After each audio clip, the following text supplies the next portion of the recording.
Good morning students. राजनीतिक विचारकों की श्रृंखला में हम अंबेडकर का अध्ययन कर रहे हैं।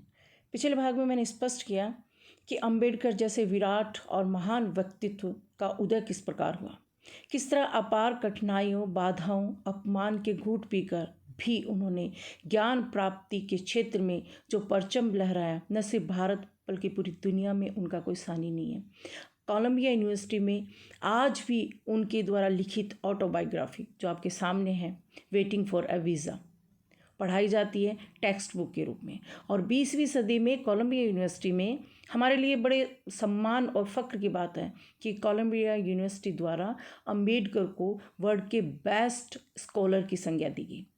इस क्षेत्र में उनका कोई सानी नहीं है। ज्ञान के क्षेत्र में उनका पर्सनल पुस्तकालय था जिसमें 50,000 पुस्तकें थी और उस ज़माने में किसी की इतनी बड़ी पर्सनल लाइब्रेरी नहीं थी। तो हम अंदाज़ा लगा सकते हैं कि उन्होंने इस क्षेत्र में कितने कीर्तिमान स्थापित किए।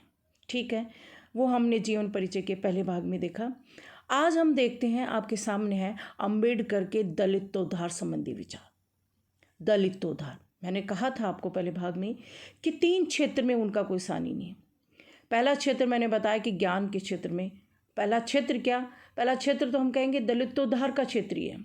संविधान के विशेषज्ञ, संविधान शास्त्री बने, प्रारूप समिति के हमारे अध्यक्ष बने, ये दूसरा क्षेत्र मैं कह सकती हूँ। दूसरा क्या, इसको पहला भी कह सकते हैं क्योंकि आज भी हमारा शासन चल रहा है। तो अंबेडकर द्वारा जो प्रारूप समिति के अध्यक्ष के रूप में जो उनकी भूमिका थी, जो उन्होंने संविधान निर्माण में योगदान दिया, आज भी हमारा देश उस संविधान के अनुसार चल रहा है। और विश्व में ज्ञान के क्षेत्र में जो उन्होंने कीर्तिमान स्थापित किया, उसका भी कोई सानी नहीं है। वो भी अपने आप में अद्वितीय है। उसको भी मैंने, ये 3 क्षेत्र हम कह सकते हैं। तो आज हम देखेंगे अंबेडकर के दलितोद्धार संबंधी विचार। हम ये कहेंगे कि समाज में आज उनका जो स्थान है, उनको देवता के रूप में माना जाता है। सच में मैंने 1-2 मैरिज फंक्शंस में हमने देखा है कि जो पंडित कर्म है, जो ब्राह्मण कर्म है, जिसमें हम समझते हैं कि कुछ चीज़ों के लिए उनकी ज़रूरत होती ही है। वो चीज़ें कौन सी हैं? जन्म से लेकर मृत्यु तक के कुछ ऐसे संस्कार हैं जहाँ हमें पंडितों की आवश्यकता होती है। लेकिन इस समाज ने उस आवश्यकता को भी तिलांजलि दे दी। 1-2 मैरिज मैंने इस तरह की अटेंड की है कि वहाँ पर अंबेडकर की फ़ोटो रखी गई और जो हम कहते हैं कि विवाह जो संस्कार होता है, जो पंडित द्वारा फेरों की प्रथा होती है, वहाँ पर उन्हीं के समाज का कोई व्यक्ति आता है, कुछ अंबेडकर की फ़ोटो के सामने उन्हीं को ईश्वर मानते हुए दोनों का विवाह संस्कार संपन्न कराता है। ये अपने आप में कितनी बड़ी, बहुत बड़ी बात है, मैं ऐसा समझती हूँ।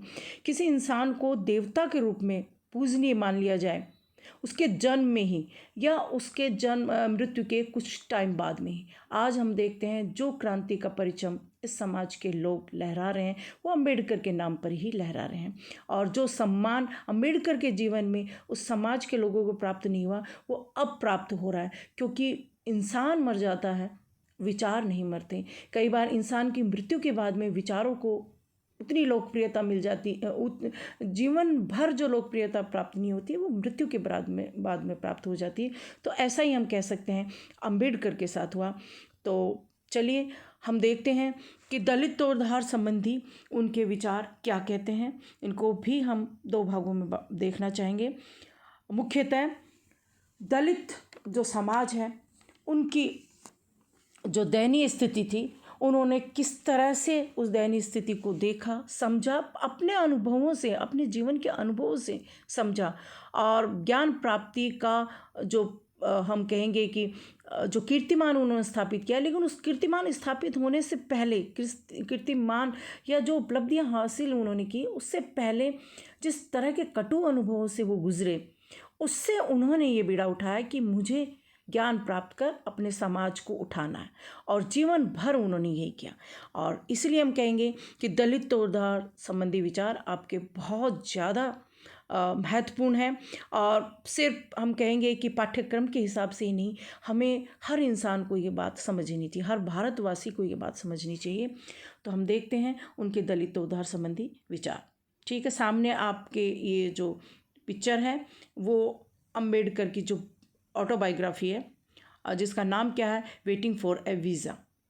वो जो उन्होंने पश्चिमी लोगों को ये जो, क्योंकि हमारे समाज में अस्पृश्यता, छुआछूत की जो बात थी, वो वर्ड उससे परिचित ही नहीं था। एक तरह से पूरी दुनिया को परिचित कराने के लिए उन्होंने ये, और हम कह सकते हैं कि उन्होंने सच में परिचित करा दिया।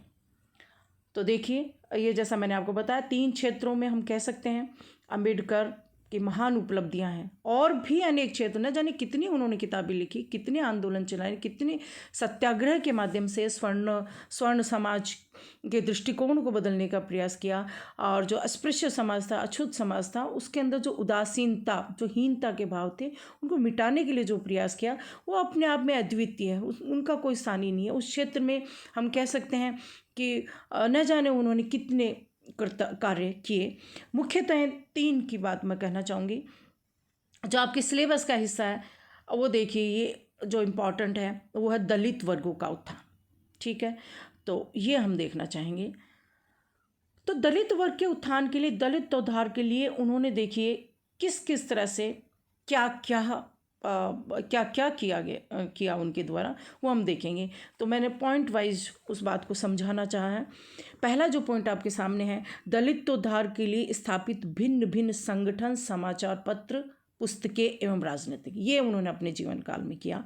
देखिए, जो संगठन में शक्ति है वो किसी में नहीं, वो इस बात को समझे। उन्होंने अछूत समाज को संगठित करने का प्रयास किया, और संगठित करने के लिए उन्होंने समाचार पत्रों का प्रकाशन किया।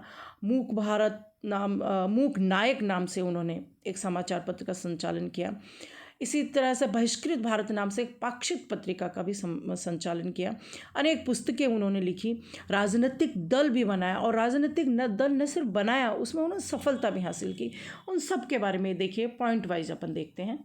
पहला पॉइंट है, देखिए आपके सामने पिक्चर है मूक नायक, ये उनका समाचार पत्र था। देखिए, ये शायद ठीक से क्लियर समझ नहीं आ रहा, लेकिन 1937 या 38 ऐसे कुछ है।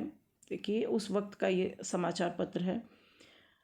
और ये मूक नायक जो समाचार पत्र है, ये देखिए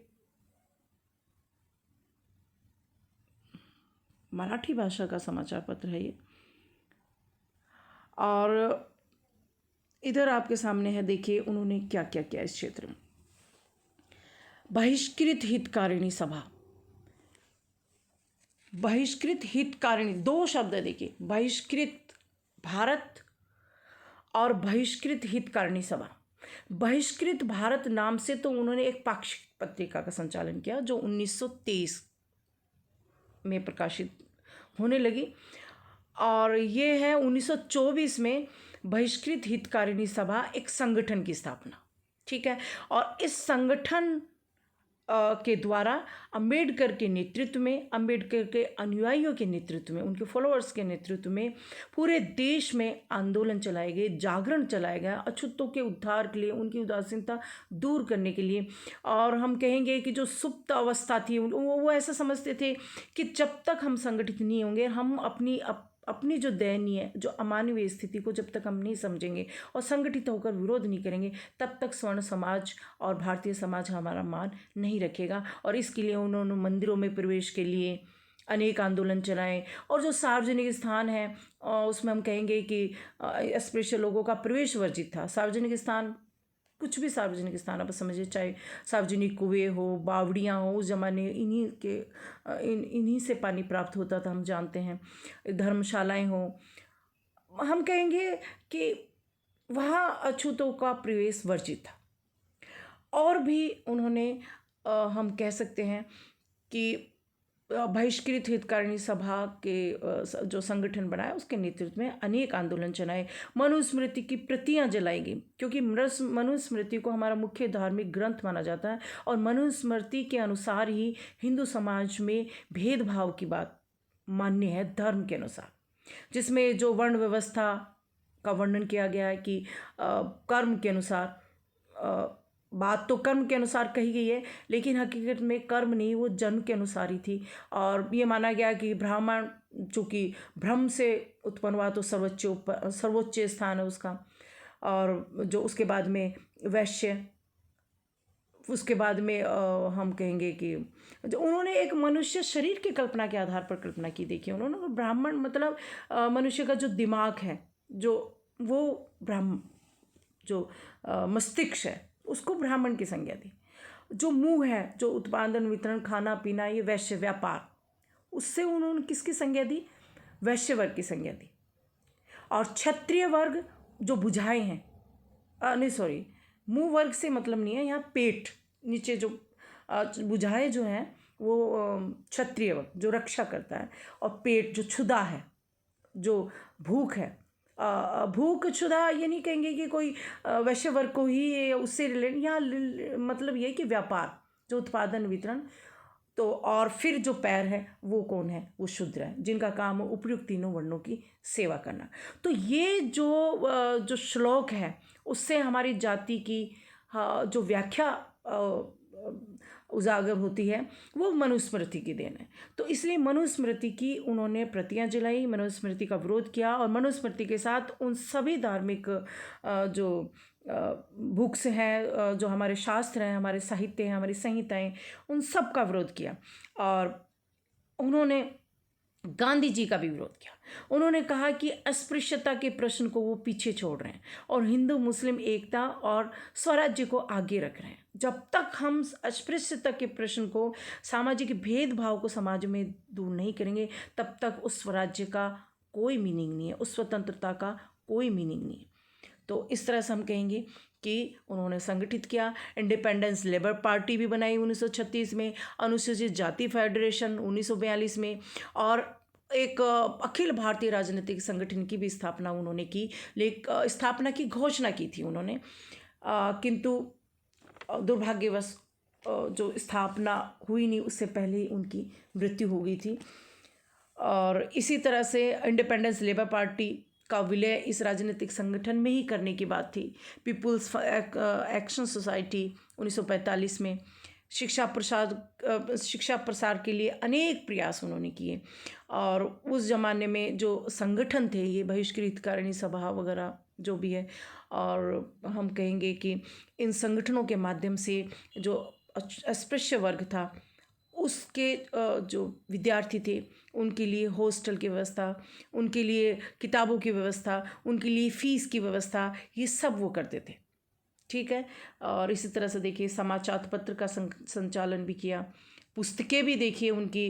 हम कहेंगे कि उस वक्त उन्होंने 1936 में एनिहिलेशन ऑफ कास्ट यानी जाति प्रथा का विनाश नाम से एक बुक लिखी, 15 मई 1936 में प्रकाशित हुई वो।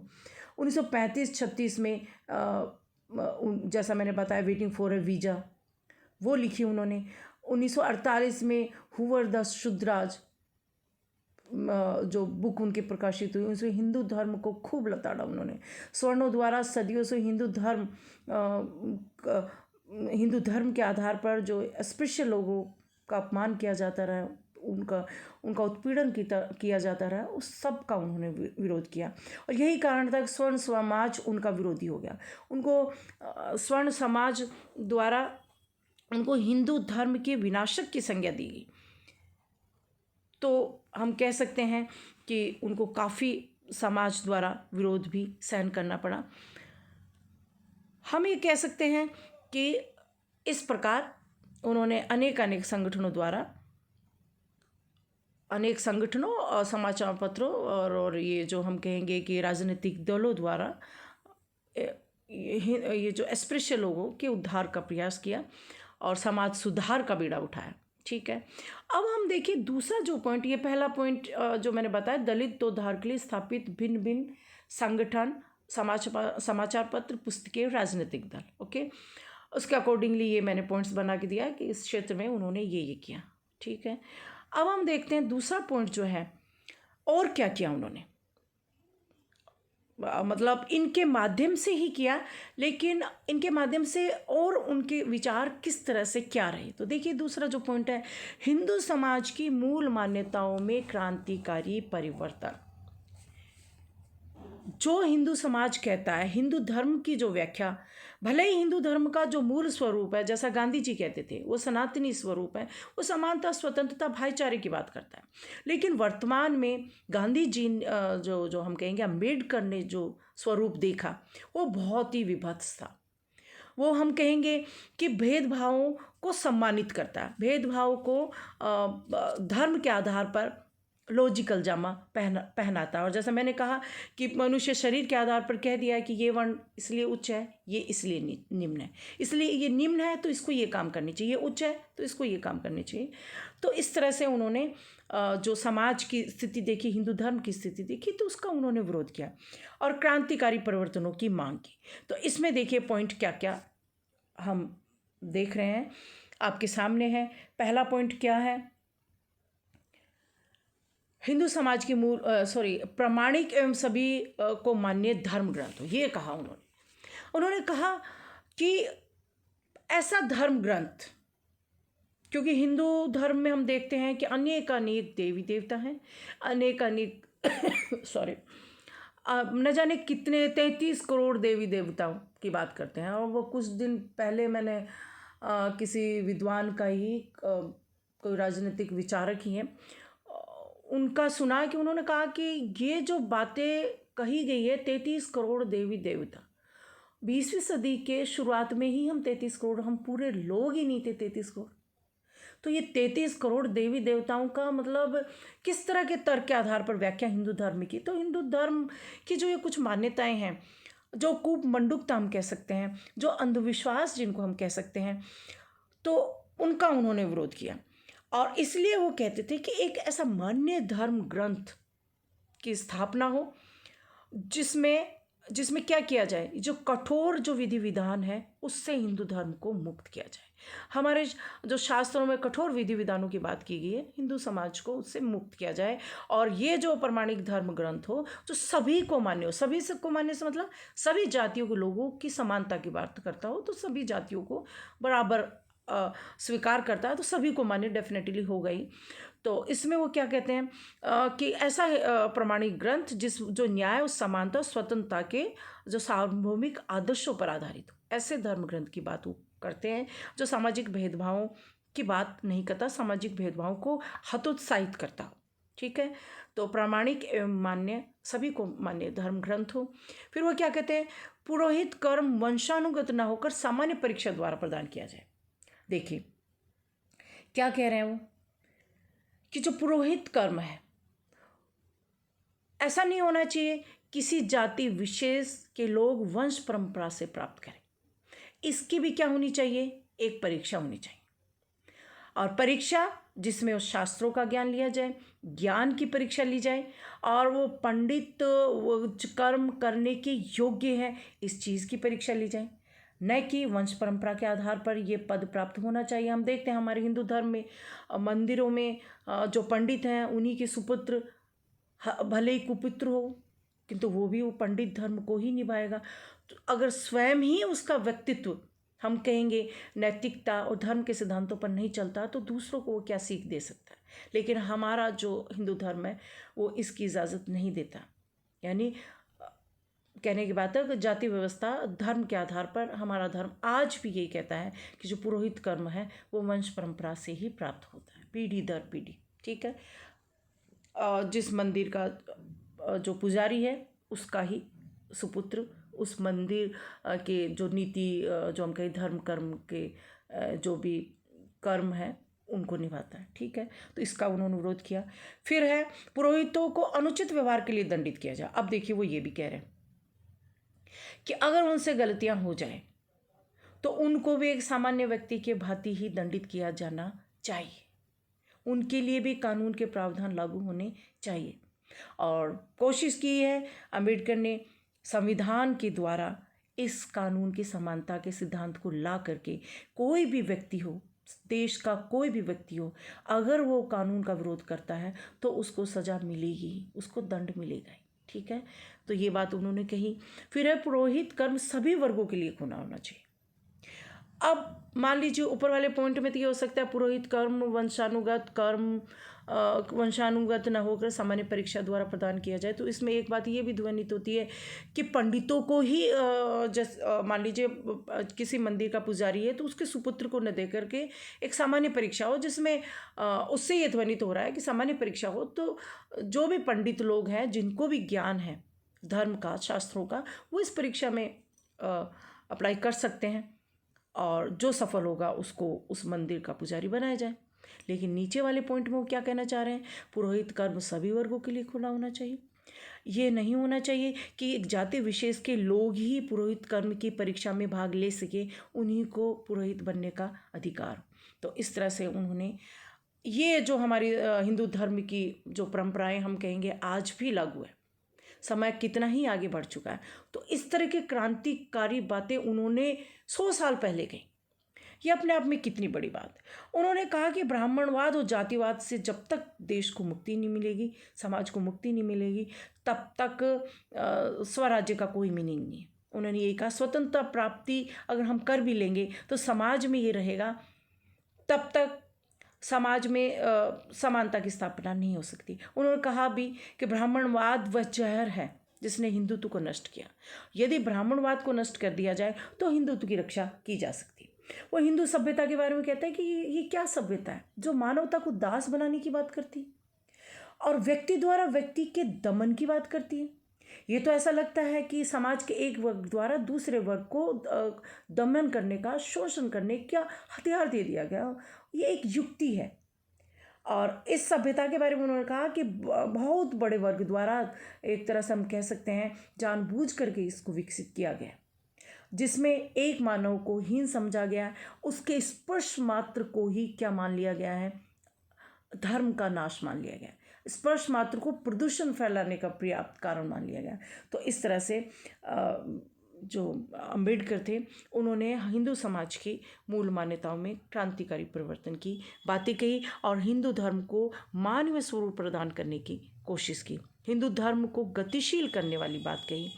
तो ये हम कह सकते हैं कि हिंदू समाज की मूल मान्यताओं में वो क्रांतिकारी परिवर्तन चाहते थे। ऐसी मांग उन्होंने की और किस तरह से मांग की, अपने समाचार पत्रों में अपने लेखों द्वारा, अपने जो संगठन उन्होंने स्थापित किए उन संगठनों द्वारा, और जो आंदोलन चलाए, सत्याग्रह जो किया, और उनके माध्यम से जो हमारे जो हिंदू शास्त्र हैं उनकी जो आलोचना की उनके द्वारा, ये सब विचार उन्होंने प्रकट किए। ठीक है, देखिए कितनी बड़ी बात कह रहे हैं। हिंदू धर्म में क्या लाना है, विवेक लाना। क्या कह रहे हैं, हिंदू धर्म में विवेक, कारण और स्वतंत्र सोच के विकास के लिए कोई गुंजाइश नहीं है। वो धर्म की जो व्याख्या करते थे किस आधार पर करते थे, धर्म की व्याख्या वो विवेक के आधार पर करते थे, आस्था से नहीं, विवेक के आधार पर। वो कहते थे कि हिंदू धर्म में धर्म को आगे और मनुष्य को पीछे स्थान दिया गया है। ठीक है, यानी अंबेडकर क्या कहते थे कि धर्म मनुष्य के लिए, न कि मनुष्य धर्म के लिए। लेकिन हिंदू धर्म क्या कहता है, मनुष्य धर्म के लिए। ठीक है, यानी हिंदू धर्म जो है वो धर्म के सिद्धांतों को आगे स्थान रखता है और मनुष्य को पीछे। लेकिन अंबेडकर मनुष्य को आगे रखना चाहते हैं, मनुष्य के विवेक को आगे रखना चाहते हैं, और उसमें नैतिकता, मानवीयता, समानता के कुछ सिद्धांत हैं, उनके आधार पर वो धर्म में आस्था भी स्थापित करना चाहते हैं। लेकिन महत्व किसको दे रहे हैं, वो विवेक को। तो ये उनका हम कहेंगे दृष्टिकोण था, और उस वक्त उन्होंने ये बातें कही। आज भी हम कहेंगे कि हिंदू धर्म है, आज भी हम देखेंगे कि जिस तरह से जो हमारे तीर्थ यात्राओं की बात हम करते हैं, और खैर ये हिंदू धर्म के जो ये सिद्धांत हैं उनकी जो गहराई है, जड़ें इतनी गहरी है कि आज भी धर्म का उपयोग किया जाता है स्वार्थों के लिए। क्यों? क्योंकि मनुष्य क्या, हमारा जो भारतीय समाज है उसको धर्म के आधार पर बदलना, धर्म के आधार पर उसके विचारों में परिवर्तित करना बहुत ही आसान है। और यही कारण है कि वर्तमान में भी हम देखते हैं धर्म को आधार बना करके जो वर्तमान में जो चल रहा है, तो मैं समझती हूँ कि जो लव जिहाद वाली बात चल रही है, गौ हत्या के आधार पर जो सामूहिक जो हम कहते हैं नरसंहार किया जाता है, कई बार हम देखते हैं मॉब लिंचिंग जिसकी हम बात करते हैं कि धर्म का आधार लेकर के हत्या को सम्मानित किया जाता है जिस तरह से, या हम कहें कि धर्म या हिंदू धर्म के जो कट्टर जो सिद्धांत हैं उनको ला करके जो समाज में भिन्न भिन्न धर्मों के बीच में वैमनस्य घृणा फैलाने की जो बात की जाती है, क्योंकि धर्म की बात आज भी मानते हैं हम। धर्म के आधार पर मनुष्य को बदलना, उसके दिमाग को बदलना बहुत आसान है। ये बातें अम्बेडकर ने 100 साल पहले कही, आज भी हमारे समाज में हम देखते हैं तो बड़ी तकलीफ़ होती है। हाँ, ये ज़रूर कहेंगे कि अब समाज का बहुत बड़ा वर्ग पढ़ा लिखा हो गया है जो इन चीज़ों को महत्व नहीं देता, और वो महत्व स्वयं तो महत्व देता ही नहीं है। जहाँ भी वो बैठते हैं, जहाँ भी अपने विचारों को प्रकट करने का उनको अवसर आता है, तो वो जो धर्म की जो व्याख्या है वो अम्बेडकर के सिद्धांतों के आधार पर ही करना चाहते हैं, और करनी ही चाहिए। अन्यथा हमारा ज्ञान, हमारी पढ़ाई लिखाई, उसका कोई मोल नहीं है, और यही मैं आपको कह रही हूँ। ओके, आज के लिए इतना ही। धन्यवाद।